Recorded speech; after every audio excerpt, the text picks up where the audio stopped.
ഗോഡ്സെ കോടതിയിൽ പറയുന്നത് ഞാൻ 2 വെടിവെച്ചു എന്നാണ്.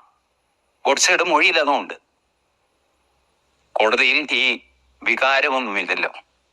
വികാരരഹിതമായിട്ടാണ് മജിസ്ട്രേറ്റ് അച്ചൂറാമിന്റെ ചോദ്യം. മിസ്റ്റർ നാഥുറാം വിനായക് ഗോഡ്സെ, നിങ്ങൾ 1948 ജാനുവരി 30 5 മണി കഴിഞ്ഞപ്പോൾ മിസ്റ്റർ മോഹൻദാസ് കരംചന്ദ് ഗാന്ധി എന്ന ആളിന്റെ നേർക്ക് 3 തവണ വെടിവെക്കുകയും അതേ തുടർന്ന് അദ്ദേഹം മരിച്ചു പോവുകയും ചെയ്തു എന്നാണ് ചാർജ്. നിങ്ങൾക്ക് എന്ത് പറയാനുണ്ട്?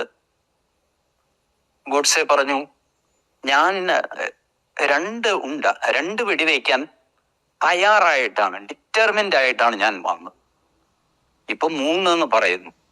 ഏതായാലും എനിക്ക് എത്രയാണെങ്കിലും വിരോധമില്ല, കാരണം ഞാൻ കുറ്റമേൽക്കുകയാണ്. 3 ആയാലും എന്താ, 4 ആയാലും എന്താ.